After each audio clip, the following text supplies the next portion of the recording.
ജയ്ക്ക് മറുപടി നൽകാം. മലപ്പുറത്ത് 9 വർഷമായി നവാസ് ഭക്ഷണം കഴിക്കുന്ന ഹോട്ടൽ പോലും ഇപ്പോൾ ഈ MSMEയിൽ പെടുത്തിയിരിക്കുകയാണെന്നാണ് പറയുന്നത്. അപ്പോൾ പുതിയ കണക്ക് അതെത്രത്തോളം ആധികാരികമാണ്? മാത്രമല്ല 2021 വരെ ഈ തരത്തിൽ ഈ സ്റ്റാർട്ടപ്പുകൾ എന്ന് പറഞ്ഞാൽ ഈ തരത്തിൽ ഒരു തയ്യൽ കട തുടങ്ങുന്ന പോലും, അത് രമേശ് ചെന്നിത്തലയുടെ വാചകമാണ്, തയ്യൽ കട തുടങ്ങുന്ന പോലും സ്റ്റാർട്ടപ്പുകളുടെ ഭാഗമായി ചേർക്കാൻ പറ്റില്ലായിരുന്നു. മോദി സർക്കാർ വന്ന ശേഷം മോദി സർക്കാരിന്റെ ഒരു നേട്ടമായി ഉയർത്തിക്കാട്ടാനാണ് ഇതെല്ലാം കൂടി ചേർത്തിട്ടുള്ള ഒരു രൂപത്തിലേക്ക് സ്റ്റാർട്ടപ്പുകളെ ആ രൂപത്തിൽ വ്യാഖ്യാനിച്ചത്. അങ്ങനെയാണ് ഈ വലിയ കണക്കുകൾ വരുന്നത്. അതേ മാതൃകയാണോ ഇവിടെയും പിന്തുടരുന്നത് എന്ന ചോദ്യമുണ്ട്. പറഞ്ഞോളൂ.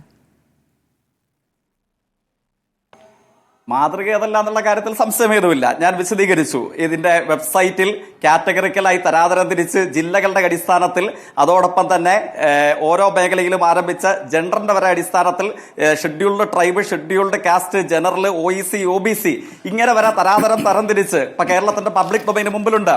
പക്ഷേ ലീഗിന്റെ ആദരണീയനായ സുഹൃത്ത് ഏതോ ഒരു തൊരപ്പ എന്ന് പറയുന്ന മെഡിക്കൽ ഷോപ്പിനെ സംബന്ധിച്ചാണ് പറയുന്നത്. ഞാൻ പറയുന്നു, ഇതൊരു 6-7 മാസം മുമ്പത്തെ ക്യാപ്സ്യൂളാണ്. ഇതൊക്കെ പഴകി. ആ ക്യാപ്സ്യൂളിനെ സംബന്ധിച്ച് പിന്നീട് ലക്ഷണമൊത്ത കള്ളമെന്ന പേരിൽ കള്ളം മാത്രം എഴുതി ശീലിച്ച് വിജയിച്ച ഒരു പാരമ്പര്യമുള്ള മാധ്യമ സ്ഥാപനം ഇതേപോലെ തപ്പിപ്പോയിരുന്നു. തപ്പിപ്പോയപ്പോൾ എന്താണ്, ഈ തൊരപ്പ എന്ന് പറയുന്ന ആങ്കർ ശ്രദ്ധിച്ചിട്ടുണ്ടാവല്ലോ, ഈ മെഡിക്കൽ ഷോപ്പ് അദ്ദേഹത്തിന്റെ അച്ഛന്റെ അച്ഛനോ ആയിരുന്നു നടത്തിക്കൊണ്ടുണ്ടായിരുന്നത്. അവർക്ക് ലൈസൻസ് ഉണ്ടായിരുന്നില്ല. പിന്നീട് അദ്ദേഹം മരണപ്പെട്ടു. 2021 ശേഷം ഇദ്ദേഹത്തിന്റെ മക്കളോ കൊച്ചുമക്കളോ ഈ മെഡിക്കൽ ഷോപ്പിന്റെ പ്രവർത്തനം ഏറ്റെടുക്കുന്നു. ലൈസൻസിന് പുതുതായി അപേക്ഷിക്കുന്നു. 2021 ശേഷം പുതുതായി ലൈസൻസ് ലഭിക്കുന്നു. ഞാൻ ആവർത്തിച്ച് പറയട്ടെ, 3,44,588 സംരംഭങ്ങൾ ആരംഭിച്ചിട്ട് ആകെ ലീഗ് നേതാവിന് കിട്ടിയത് ഒരു തൊരപ്പയും ഒരു ഹോട്ടലുമാണ് അല്ലേ? ഞാൻ അഭിമാനത്തോടെ പറയുന്നു, നമുക്കൊരുമിച്ച് റിപ്പോർട്ടർ ടിവിയെ വിളിക്കാം, പോയി ചോദിക്കാം. ഈ 2 സ്ഥാപനങ്ങൾക്കും, അങ്ങ് ചായ കുടിച്ച ഹോട്ടലിനും അങ്ങ് മരുന്ന് വാങ്ങിച്ച തൊരപ്പ എന്ന മെഡിക്കൽ ഷോപ്പിനും, തൊരപ്പയ്ക്ക് എപ്പോഴാണ് ലൈസൻസ് കിട്ടുന്നത് ഇപ്പൊ ബോധ്യപ്പെട്ടല്ലോ. അപ്പൊ ആ കള്ളം പൊളിഞ്ഞു.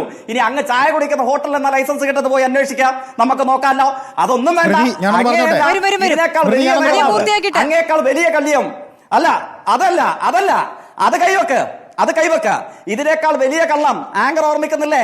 2022 ഇയർ ഓഫ് എന്റർപ്രൈസസിന്റെ ആദ്യഘട്ടത്തിൽ 1 ലക്ഷത്തിന് മേൽ സംരംഭം ആരംഭിച്ച് അതിന് ഇന്ത്യൻ പ്രധാനമന്ത്രിയുടെ എവർ ബെസ്റ്റ് പ്രാക്ടീസ് എന്ന പട്ടം കിട്ടിയപ്പോ ഇവരുടെ വലിയ നേതാവായ പ്രതിപക്ഷ നേതാവ് നിയമസഭയിൽ എഴുന്നേറ്റ് എന്ന് പറഞ്ഞു, ഞാൻ ഇതിന്റെ പ്രഖ്യാപന ചടങ്ങിൽ വന്നില്ല. കാരണം എന്താണ്? ഇവർ ചെയ്യുന്നത് കള്ളമാണ് എന്ന്. എന്താ വ്യവസായ മന്ത്രിയുടെ പ്രതികരണം? ബഹുമാന്യനായ പ്രതിപക്ഷ നേതാവെ, നമുക്കൊരുമിച്ച് let's have a joint tour, അങ്ങനെയാണ് പറഞ്ഞത്. നമുക്കൊരുമിച്ച് കേരളത്തിന്റെ പുതിയ വ്യവസായ സംരംഭങ്ങളിലൂടെ ഒരു യാത്ര നടത്താം. അത് തൊട്ടു മുമ്പ് ആദരണീയനായ മറ്റൊരു മാധ്യമ പ്രവർത്തകൻ, നമ്മുടെ സഹപാനലിസ്റ്റ് ബഹുമാനിയായ ജേക്കബ് ജോർജ് സൂചിപ്പിച്ചതുപോലെ അന്ധമായ UDF വിരോധവും വേണ്ട, അന്ധമായ LDF വിരോധവും വേണ്ട. ഈ കാലയളവിൽ തുടങ്ങിയ പുതിയ സംരംഭങ്ങളിലൂടെ പരസ്പരം കൊമ്പ് നേതാവ് പോകട്ടെ. അല്ല, എനിക്ക് മറ്റു കാര്യങ്ങളിലേക്ക് പോകാൻ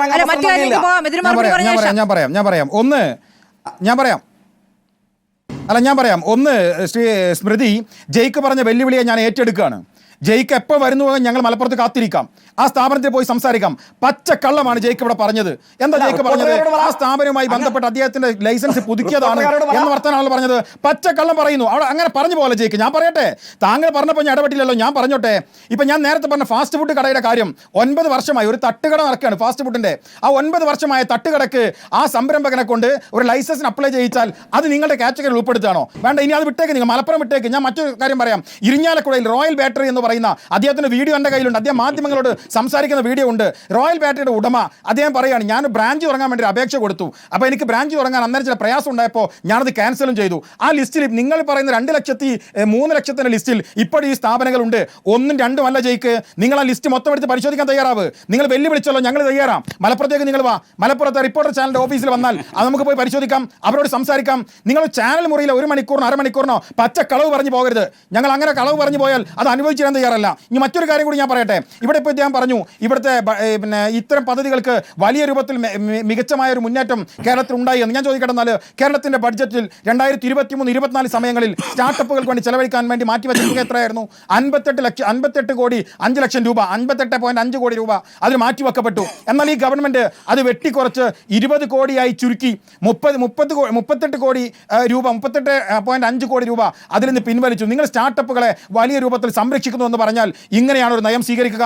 അതിന് നിങ്ങൾ സെൻട്രൽ ഗവൺമെന്റിനെ കുറ്റപ്പെടുത്താം. ഞങ്ങൾ നിങ്ങളോടൊപ്പം ഉണ്ട്. സെൻട്രൽ ഗവൺമെന്റ് തരാത്ത പണവുമായി ബന്ധപ്പെട്ട് അവരുമായി ബന്ധപ്പെട്ട പ്രശ്നങ്ങളിൽ വലിയ രൂപത്തിൽ ഐക്യ ജനാധിപത്യ മുന്നണി നിങ്ങളുടെ കൂടെ തന്നെ സമരത്തിൽ ഉണ്ടാകുമ്പോൾ തന്നെ പറയുന്നത് ഈ പറയുന്ന നിങ്ങൾ കേരളത്തിൽ വലിയ വിപ്ലവത്തിന് വേണ്ടി കൊട്ടിഘോഷിക്കപ്പെടുന്ന ഈ പറയുന്ന സ്റ്റാർട്ടപ്പ് പദ്ധതികൾക്ക് വേണ്ടി നീക്കിവെക്കപ്പെട്ട തുകയിൽ നിന്ന് ഈ ബജറ്റ് അവതരിപ്പിക്കപ്പെടുമ്പോൾ അതിനെ പകുതിയിൽ താഴെ കട്ട് ചെയ്ത് കൊണ്ടുപോകുന്ന, അത് വിഡ്രോ ചെയ്യുന്ന ഒരു സമീപനം നിങ്ങൾ സ്വീകരിച്ച എന്തിന്റെ അടിസ്ഥാനത്തിലാണ്? ഇനി പക്ഷേ ഇത് തരൂരിനെ പോലുള്ള പ്രധാനപ്പെട്ട നേതാവിനെ ബോധ്യപ്പെട്ടിട്ടില്ല എന്നൊരു കാര്യം കൂടി ഉണ്ടല്ലോ.